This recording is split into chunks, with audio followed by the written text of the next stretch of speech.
so that I still had that one book to read. Between that one and The Little Engine That Could, I think I can, I think I can.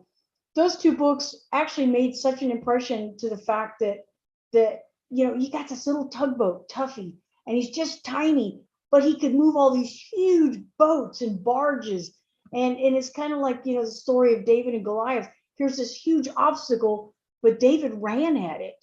And here's little Tuffy, the tugboat, and it could push these huge barges and dock these massive ships and do all these neat things. And I thought, wow, wouldn't that just be awesome to have that much power in your hands that you could do that? And it would just be incredible. Well, those are my first two really books that I remember reading. Then you can go on from there to like Charlotte's Web, and of course, as I got older, I got into C.S. Lewis and J.R.R. Tolkien. But those are totally different books. But your first books make such an impression when you're little, and the pictures were so I don't know, they were simple but dynamic, and it was really nice. So yes, John. So Bobbie, the tugboat. Yes. What was the color of the tugboat that made it so appealing for you? Well, I think the fact that, or the bottom of it, of course, was kind of a black color, but then it was blue and red. And up at the very top where the pilot would manage the little ship or the little tug, it was a yellow. So it was great. It was just really cool. It's amazing I can remember the actual colors. Yeah, because size wise, it up to this day also it just makes me be very enthralled and very very interested in how such a small boat or such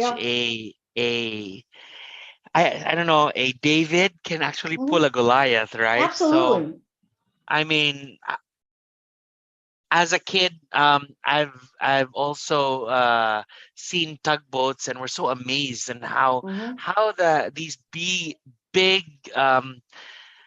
things can just float and be pulled by such a small thing. Yeah. So yes, that is indeed something amazing. The second book that you mentioned was the train, right? The Little Engine That Could. The Little Engine That Could. And for toddlers or for kids these days, that's Thomas. That's Thomas. Absolutely. That's Thomas, the engine. And my son is just is such a fan. He's a leader of the pack, and he's also one of the smallest.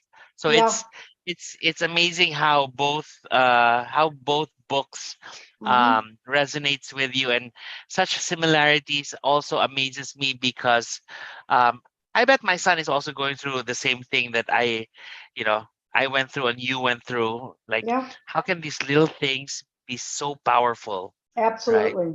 Right? And look, it's carried on, and it's not only resonated for you, but you can never forget it. True.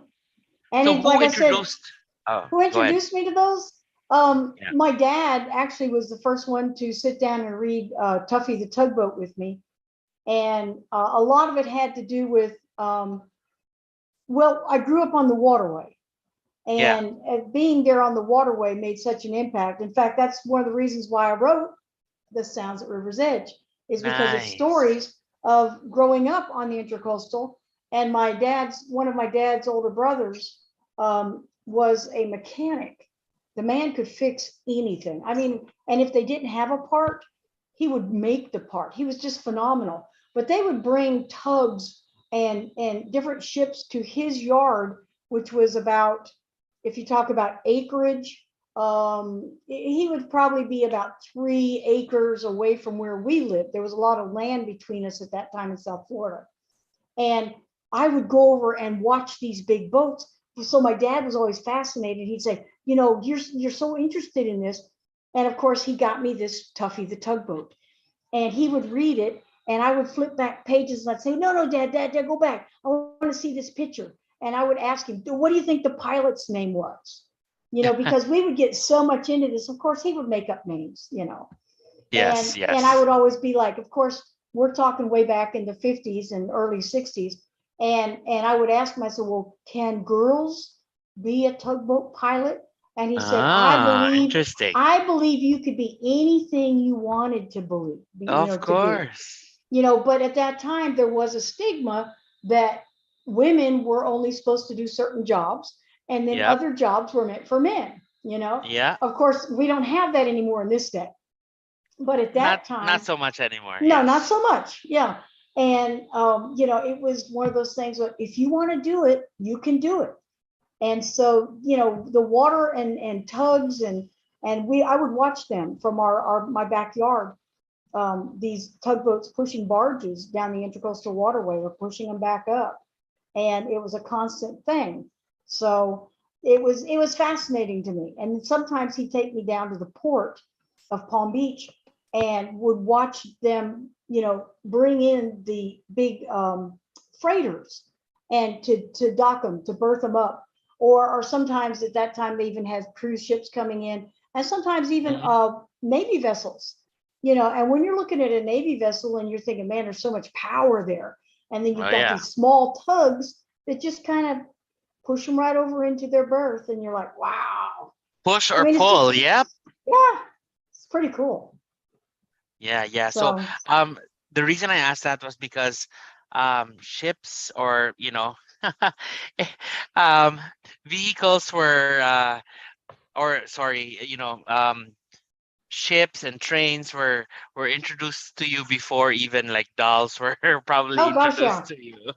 Yeah, actually, really, you're right. Sure, because my sister, who was 4 years older than me, which once again, the Sounds of River's Edge is about her and I growing up, me 4 and her 8, and all the interactions between her and I and my dad. And she was into the dolls and stuff. Where I loved books. And I know this is going to sound really strange, but once upon a time when I was older and I got blamed for something that, I mean, I was partially guilty. Somehow I got grounded for a year, which meant that I didn't get to do a whole lot. And I was 15, no, I was 16. And during that time, I actually read the entire Encyclopedia Britannica from A to Z Oh my goodness. because I couldn't do anything Every else. single word? Yes, I knew And more stuff, but Bobbie, this was, for our younger viewers, can you please explain what the ah, Encyclopedia Britannica is? the Because iCloud, yes, they don't have that anymore. Now we have no, they do Google not. and They have Siri Google. and everything else. Yeah. But before the It's internet came volumes of along, thick hardbound books. yes. And before the internet came, you had a book for every letter of the alphabet. Yes. And if you had the book A, it went from AA, telling you about the letter A, all the way to anything that would be Azelle, azure, which is a beautiful color. And you would just read everything that there was because we didn't have the internet. We didn't have Yeah.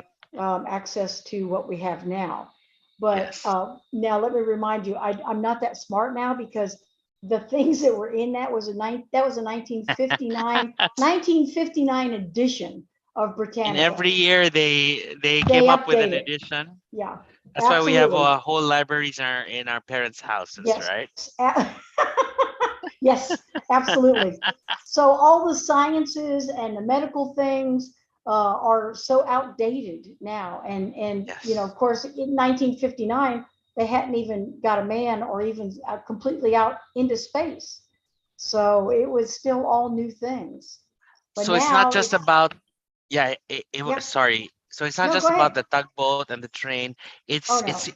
it's really the love for the books. Absolutely, absolutely. And even though I Wow. have a Kindle, which I do buy books on the ebooks, I do buy Kindles and stuff. But there's something, I'm just telling you, about flipping pages, you know. And there's this, if you go to a library or even a large bookstore and you walk in and you can smell the books, They've got, I don't know if it's because of the ink and the printing or what, but there's just something special about having a book in your hands. And little kids that can have their very own book, that's exciting to them because it's theirs and those pictures belong to them. And it's like Tuffy the Tugboat was mine. I mean, it didn't matter if there was a million other kids in the United States at that moment that had another book that was called Tuffy the Tugboat. Tuffy belonged to me. I owned that book. And so therefore Tuffy was mine. And me and Tuffy, we were pals. And it's just, it's amazing the way that you can read a story. And that's why, okay, Reader's Magnet says they bring your story to the world. But the fact is that if you can read a story, you can visit the world because you'll read of places you may never visit. You'll read of people that you'll never see their culture up close, in its actual environment. I may never go to China, but I read a lot about the Chinese, and even their people have changed in their manners and things through the years, and yet so much of tradition is still being held on to. So you can go the world around and even into space, within a book. A book is every adventure is just as close as that first page. Every adventure. So Wow. I love Amazing. it. And look at your face when you just talk about it, just so much passion. Your eyes have glistened, and Oh, it's thank like you. you're talking about candy Yeah, to, well, actually, if it was a choice between candy and a book, I'll take a book any day. oh my goodness. Yes, yes. Yeah. Okay. Now, so, for parents or for uncles and aunts in the world, um how would you how would what tip would you give them to, to choose those critical first books for their children? For the, Like, talk to like me, for talk to their, me, okay. Bobby, Okay, because I fine. have If I you have were a gonna, toddler. you have a toddler, and if when you buy a book for your toddler, the number one thing is let it be simple. You don't want something that's, they're little. They need something that they can relate to. The colors need to be vibrant in the book, something that would be eye-catching to them, and always pick a story that has meaning. I mean, we can read frivolous stuff all the time. You can get that on TV. But every book, like Tuffy the Tugboat or The Little Engine That Could, that, like I said, the thing I remember about The Little Engine That Could, I think I can. I think I can. If you can get that mentality into kids, that no matter what goes on in their life, that if they wanted to become a neurosurgeon, and work on brains, you say, can I do it, Dad? I think I can. I think you can, because that's what the little train, I think I can. I may be small and that hill may be big, but I think I can do it. I think I can. And Tuffy, the tugboat, would look at these big ships and be like, okay, we can do this, and there's no obstacle too big. It's all in how you perceive it. If you see that it's too big for you, it's always going to be too big. But when you realize that God has instilled in each one of us gifts, Nice. that whether it be as a writer or a painter or a teacher or an electrician, because God knows we need those. Hmm. If we have all those different things and we use that gift to enhance other people's lives, that's what it's all about. It doesn't matter how big the obstacle, it's how big is the God behind the gift that he's given you. And that's what it comes down to. That's why I don't believe there's anything too big, as long as I know that what I'm doing is going to help other people. You know what I'm saying? Absolutely. We're there for each other.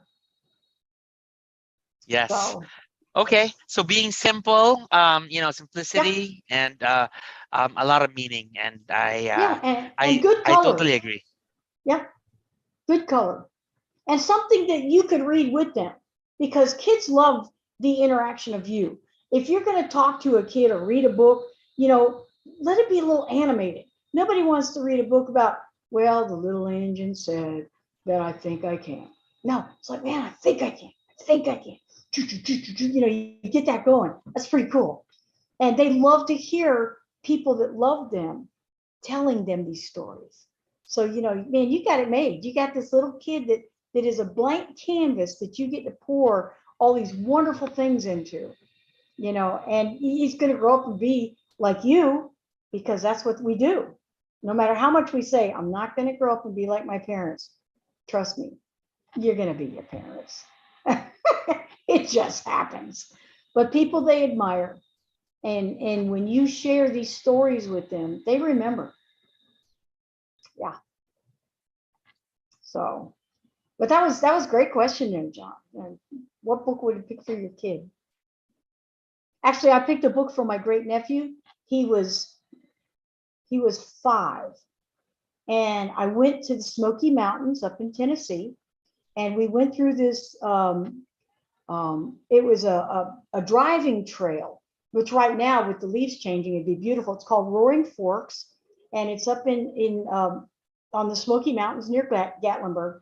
And at the end, there's this little tiny shop that used to be a mill where they used to grind flour. And inside there, they've got all these books. Well, I found in this book that had all these really neat bugs and creatures and really gross stuff. And it was actually called Gross Things in the Smokies. Oh And wow. it was it was great because it talks about like one of my favorite things is called a hellbender. And it's like the largest salamander in the Americas. And it gets to be like 3 to 4 feet long, but it's a salamander and it lives in the bottom of freshwater streams. Now, it has no teeth. Wow. It's a salamander. It eats like algae and stuff like that. And if I stepped on one, I'd probably die of a heart attack because they're big, but they don't hurt people. They're non poisonous, they're non venomous, but they live in the bottom of these streams and they're called hellbenders. Now, what Oh kind of yeah, it's like crazy, man. A yeah. hellbender, yeah. So when you ever get a chance, look up a hellbender. Now, you guys may have them wherever you're living. I don't know, but I know they live in cold water streams. Yeah, Okay. a So hellbender. yeah, I mean, you know, Yeah. the Smoky Mountains is definitely also my one of my favorite national parks. Yeah.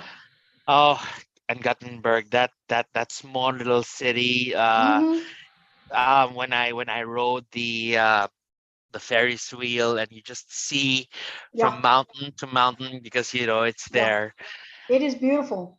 and Mhm. it's bustling. You know, I mean, Yeah, probably because it it was is. summer, but um, It's always busy. It doesn't it's matter. There very could be very busy. snow on the ground and it's busy. Yeah, So, yeah. But some of the beautiful sunrises and sunsets mm-hmm. over there, we'd wake up. But yeah, I will look up the Hellbender. Hellbender. Yes, yes. There's a critter. There's a nice critter to share with your little boy. Yeah, yeah. Well, there's really no critters here in the city of New York, Oh, but well. Mm. yeah, Except for boring. But rats. I understand they have rats in New York, but that's okay. You can yes, keep we all do, those. ma'am. In the subways, and that's Oh, why the yeah, Teenage Mutant Ninja Turtles are absolutely. successful because of the rats we have Yes, here. absolutely. I'm good with Okay. the teenage. Yep, I like the Ninja Turtles. But going back. Okay, But Bobby, you have a website, right? I do. My website is my name, which is Bobbie with the IE. So it's BobbieJMcLaren.com. Yeah. And you can buy my books on there. I even have paintings for sale and all kinds of neat stuff. There's even, I think, one of the first interviews I had with Kate Delaney via Reader's Magnet was is the it's right there on my homepage. And then of course some other stuff from the Festival of Storytellers is on there. I think one of my author of the hours is on there. So, but there's all kinds of neat stuff to look at, and there's a blog. You guys can say stuff and talk to me.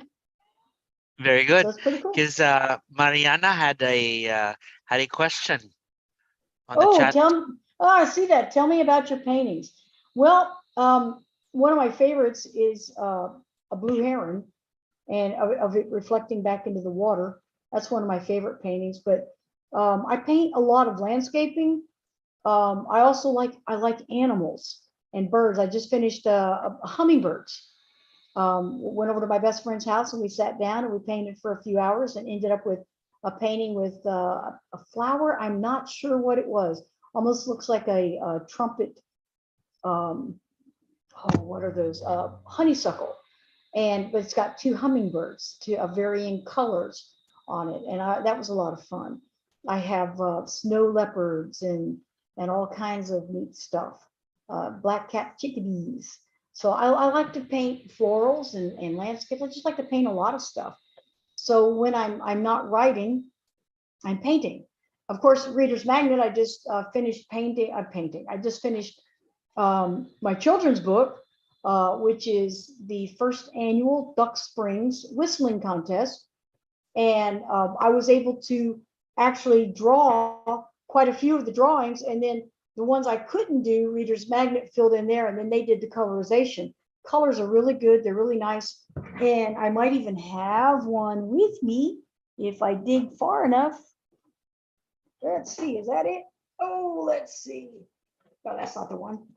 I do have one, but that's not the one I want to show you guys. Here we go. Talk about being prepared, right? There it is. I knew I had one down there. Okay, here we go. This is the first annual Duck Springs whistling contest. And the colors, I really like the orange and the yellows. So all through here, you've got, and this is a story about Tyler right there. And that is my great nephew. And he, at this time, was only 6. And I even put my other great nephew, Brandon. So I have 2 great nephews. I have Brandon in there, and he is not, of course, related. You see, it even has his name, Brandon. Yeah. But Reader's Magnet did a great job on this. And it talks about a whistling contest. And that is whistling as in that kind. And now I've just had a book signing recently. And at my book signing, I gave every single person that bought a book a silver whistle. Because that's what this little boy, he wants to win this silver whistle that looks like a policeman's whistle. And all he has to do is whistle out a song. And so, but he gets a tooth knocked out. So it's all about problems and how you overcome them, which is life in general. It is life. We face problems, and another meaningful aspect of it, right? Because it is life. Absolutely. Yeah, and it's got a bully in it, and the bully kind of scared him, and he ran into the bushes, knocked his tooth out. And if any of you guys have ever whistled before, when you don't have a front tooth, it can play havoc with whistling. You know, because a lot of the times when you lose your front teeth, you kind of talk funny. But so anyways, he overcomes, and he does decide to go ahead and try the whistling contest. Now I won't tell how it ends, but it ends pretty well. And it even ends pretty well with him and the bully, which is a good thing. You know, redemption is always a great thing. So, Always. But it was pretty neat because a lot of the kids would see the book, and then they would see the whistle that I had hanging with it. And they were like, "Can we buy the whistle?" I said, "I'm sorry. You have to get the book to get the whistle." So yeah, it was a great marketing thing right there. I was like, "Oh, heck yeah, man. Buy the whistle and I'll sell you the whistle for $7, and then you can get a free book." And it worked. Yes, why not? Yeah, it worked. So anyways, but that was my first attempt of, I mean, I've got a lot of drawings that I've put with my, a lot of my poetry and stuff.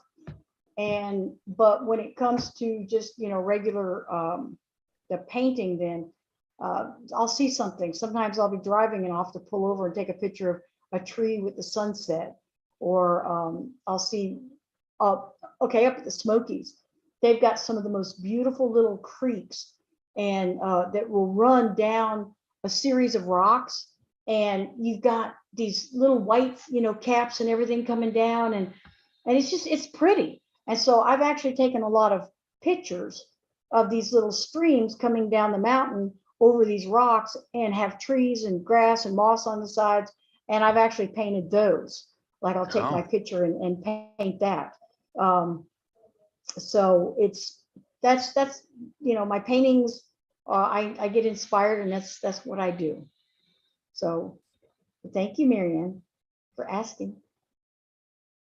So, anyways, the while we wait for those other questions, Bobby, is there anything else you'd like to share about I'll Tuffy see. or Oh, anything else? that train? Oh, Tuffy. I don't know. I would encourage anybody, if you've got kids, grandkids. I don't have any children myself, but like I said, I've got great nephews. I had a niece and a nephew, still have them. Of course, now they're both in their 40s, and I still buy them books. Anyways, not Tuffy though anymore. But I would recommend to anybody that they encourage their children. I'm a member of a community group called Altrusa, and it's Altrusa International because it's in all countries. Our one of our last presidents for Altrusa was actually from New Zealand, but so they're all over the world. The Altrusa International, and one of the main pushes or the concerns that we deal with in Altrusa is literacy. Mm, And literacy is so important. And that's why I recommend to anybody, if you can get a book into the hands of a child that they can begin to read it. One of my favorite books now, and I have, this is like my fifth copy because I've given them away. It's called The Rowan Tree, Rowen, Rowan Tree. And it's got such a good story. And it's all about a tree that sees the birds coming and going, that they live in its, its tree is the place where this bird nests. mm-hmm. And all the little animals come and are up under its shade. And it sees the animals come and go and come and go. And then one day it's like, well, I wished I could go these places. I wished I could go here and I wished I could go there. Well, somehow magically, the little tree ends up going to all these different places. And in all of its travels, it finds out that, you know what? The happiest it was when it was the place where birds could rest, when it was the shade that the little animals could come and stay. And when it realized that without him, the tree, they didn't have that place to perch. They didn't have that place to nest. They didn't have the shade.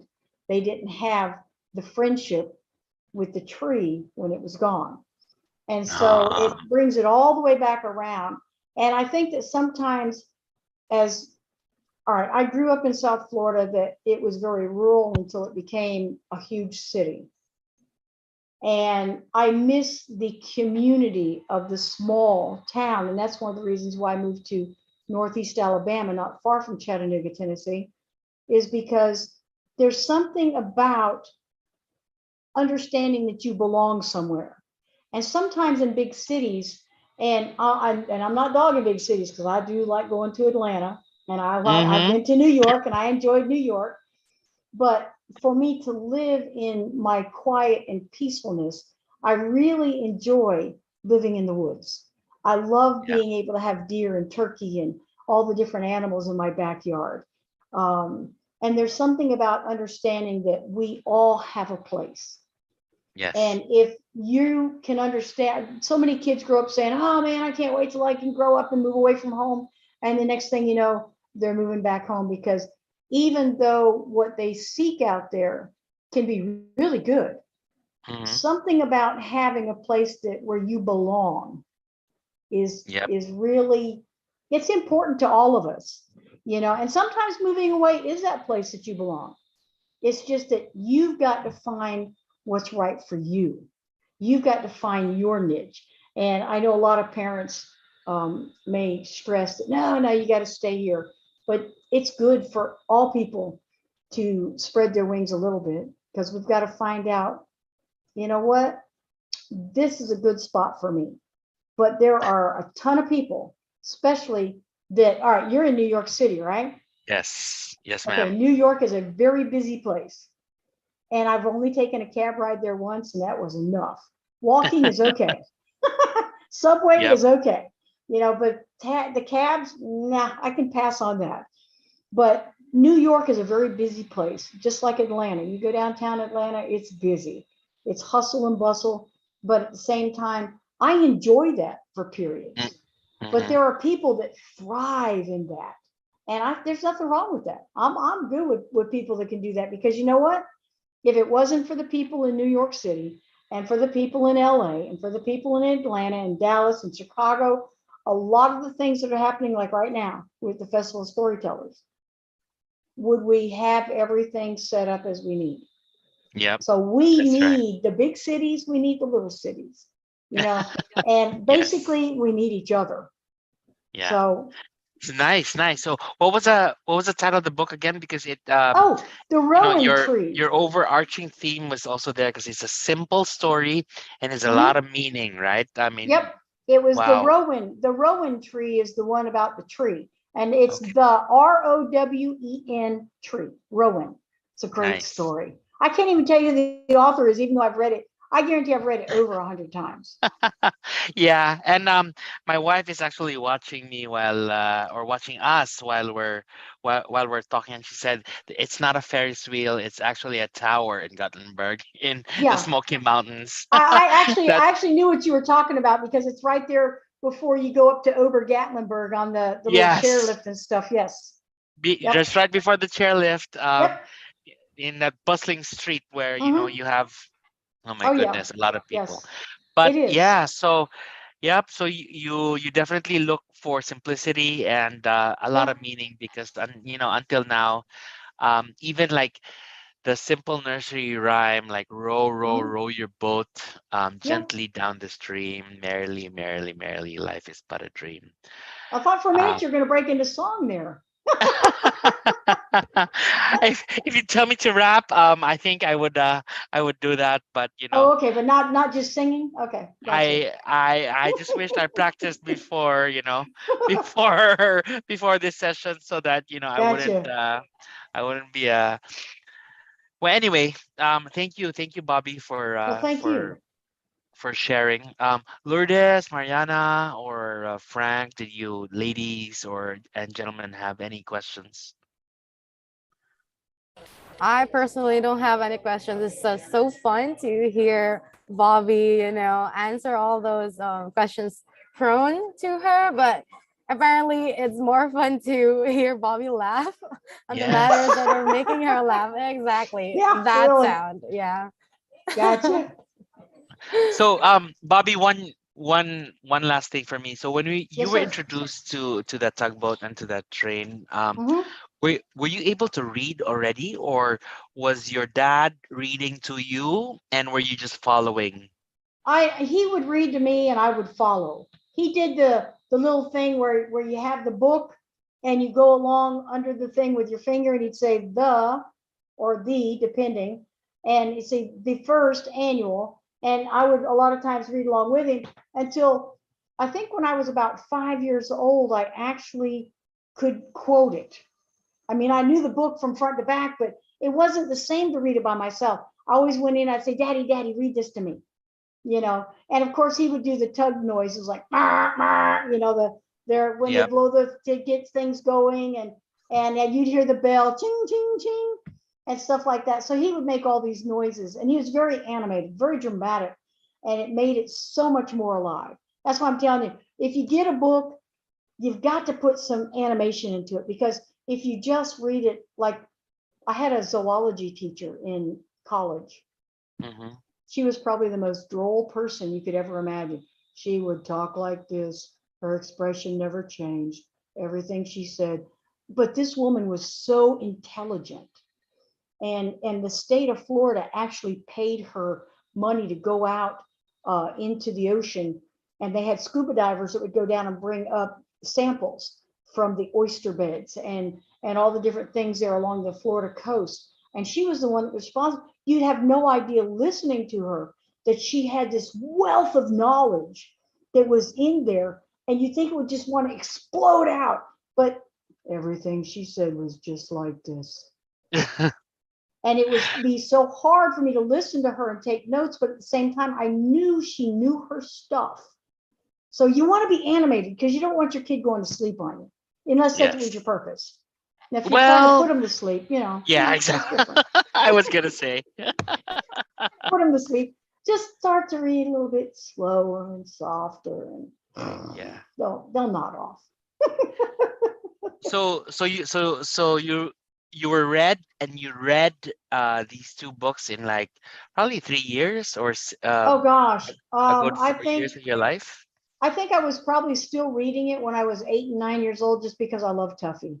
The Were little you? engine that could, I laid it aside, but that Tuffy book, I kept it in my bedroom. I mean, it was just, that was my book. That was going to be my story. I was going to be a tugboat pilot. And I see Frank asked me where you can order copies of my book. You can order copies of my books from Amazon, Barnes and Noble. You can get it from readersmagnet.com, and probably various other places. You can get it actually from my website. If you message me on Facebook on my actual site, Bobbie McLaren, you can order it from me and I'll send it to you. But there's all kinds of places.